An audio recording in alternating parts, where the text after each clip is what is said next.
Bienvenidos. Reciban un cordial saludo de parte del equipo interdisciplinario DICEP. En esta ocasión les voy a hablar de los aspectos que vamos a considerar en el peritaje de vulneración de derechos en niños, niñas y adolescentes. Lo primero que tenemos que tener en cuenta es que el peritaje se va a focalizar en los derechos vulnerados desde niño, niña o adolescente. Y vamos a visualizar la totalidad de las dimensiones que están asociadas al problema y profundizar en los ámbitos y prioridades requeridos como punto de prueba desde la autoridad judicial, o sea, para responder esa pregunta psicolegal o sociolegal. Ahora, ¿qué vamos a entender como vulneración de derechos? Entendemos como vulneración de derechos cualquier práctica que por omisión o acción de terceros se transgredan o se incumplan los derechos establecidos en la Convención Internacional de los Derechos del Niño. Recordemos que Chile ratificó la Convención de los Derechos del Niño en el año de 1990. ¿Cuáles son las principales dimensiones que son relevantes y son transversales a lo que es la manifestación de los derechos del niño que están vulnerados? Nosotros vamos a trabajar dentro de un enfoque de derecho. ¿Por qué? Porque se va a priorizar el derecho del niño, niña o adolescente a crecer y poder desarrollarse en el contexto de una parentalidad social, nutricional, protectora y de largo alcance, o sea, una parentalidad que sea positiva. Dentro de un enfoque de derecho evolutivo, porque es necesario estar contextualizándonos y soportar los hallazgos que se vayan haciendo desde una perspectiva evolutiva. Sabemos que las condiciones del niño cognitiva dentro de cada etapa son diferentes. Un enfoque de género, aquí en el diagnóstico, se debe considerar y poder consignar la manera en que la situación de vulneración afecta directamente a niños, niñas y niños o niñas o adolescentes, varones o adolescentes niñas, ¿sí?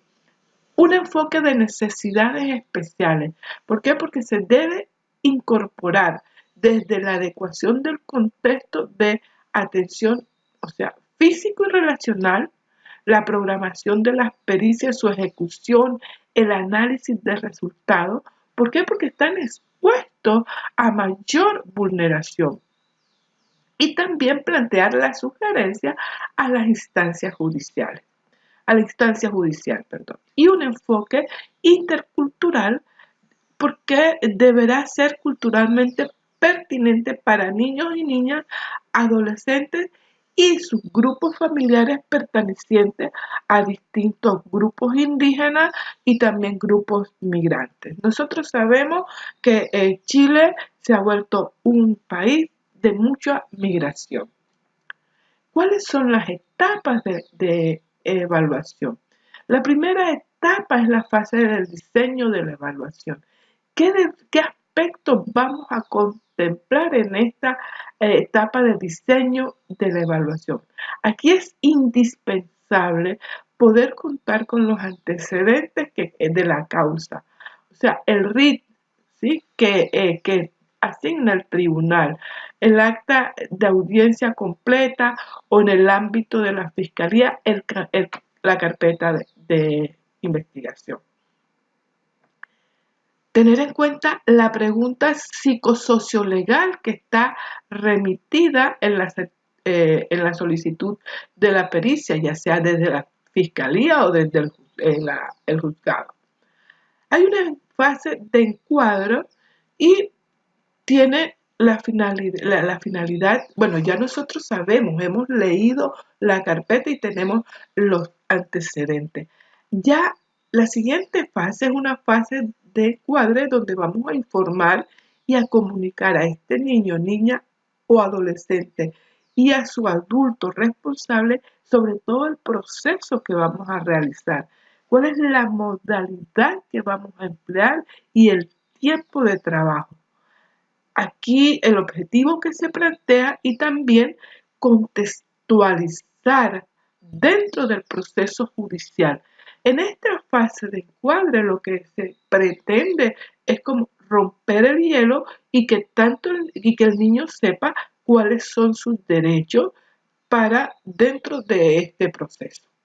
Esta es la etapa de evaluación. En esta fase de evaluación, el objetivo principal, como yo les había dicho anteriormente, es dar respuesta a lo que solicita la autoridad competente.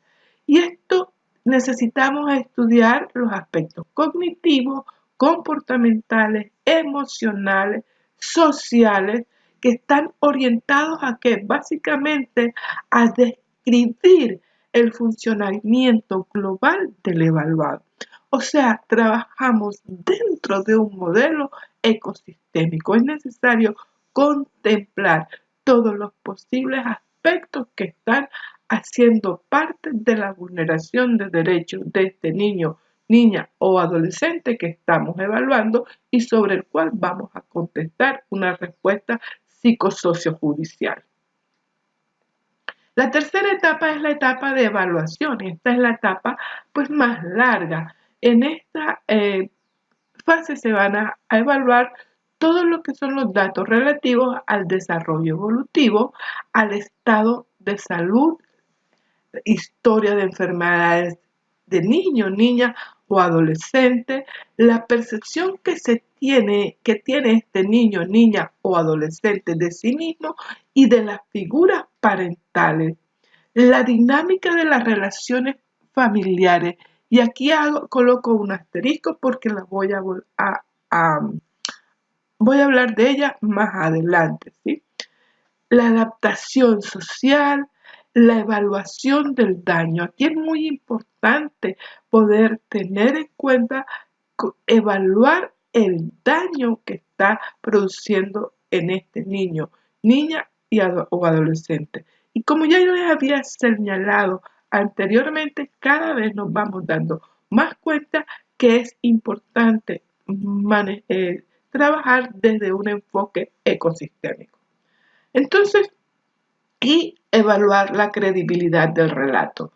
Esto es muy importante en la fase de evaluación cuando hay vulneración de derechos, la credibilidad del relato.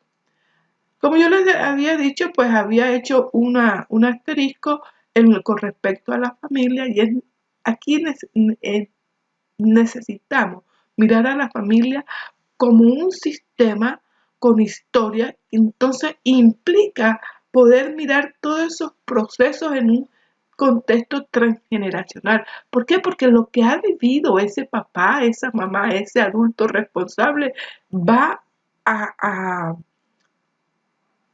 influenciar para su comportamiento con este niño, niña o adolescente. En el peritaje de los procesos de victimización, el no considerar este contexto transgeneracional de vulneración probablemente va a reducir la certeza del peritaje que estamos realizando.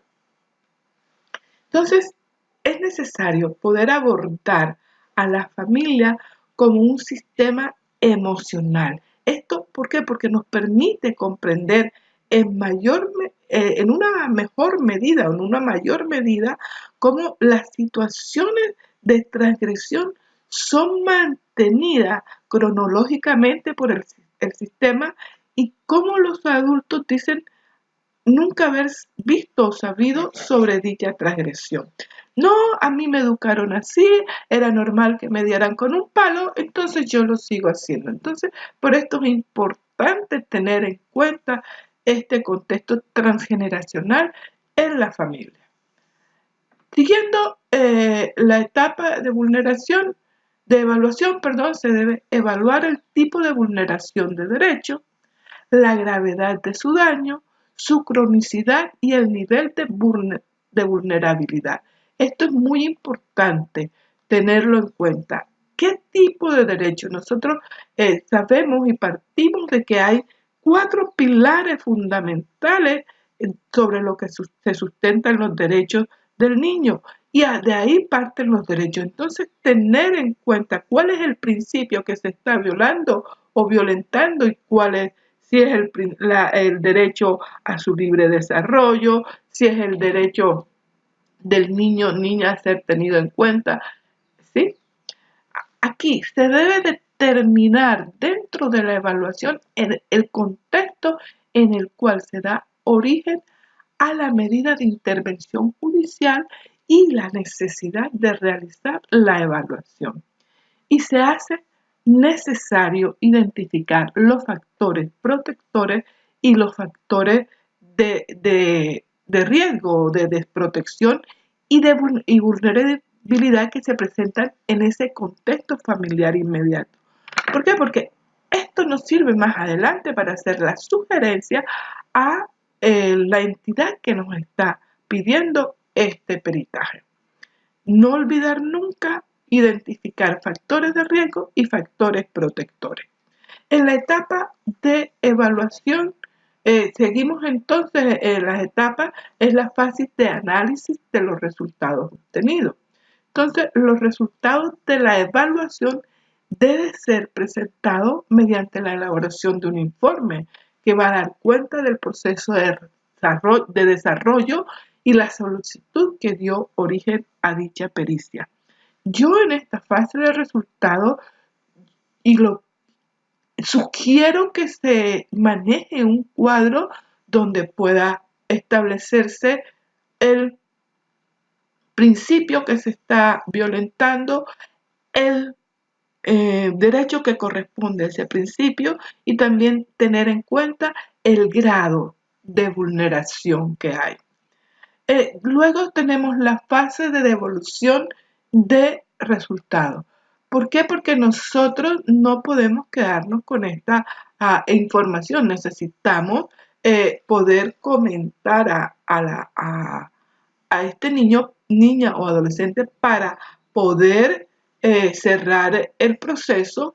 Se lo vamos a comentar, como yo decía, al niño, niño o adolescente y al adulto responsable, y también informamos el cierre del proceso.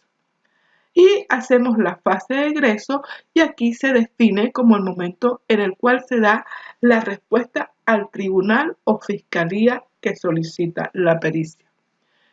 Cuando nosotros voy a devolver un poquito, cuando en la fase de análisis de resultados, vamos a entregar el informe, es importante, como yo les decía anteriormente, si ya hemos valorado los factores de riesgo y factores protectores, enumerar sugerencias con respecto a lo que se encontró dentro del peritaje. No se olvide nunca presentar dentro de la evaluación o dentro de los resultados el principio que se está violentando, el artículo violentado y en qué grado está la vulneración. Bueno, esto era lo que yo tenía que decirles con respecto a los aspectos principales para ser tenidos en cuenta cuando estamos haciendo un peritaje sobre vulneración de derechos en niños, niñas o adolescentes. Muchas gracias.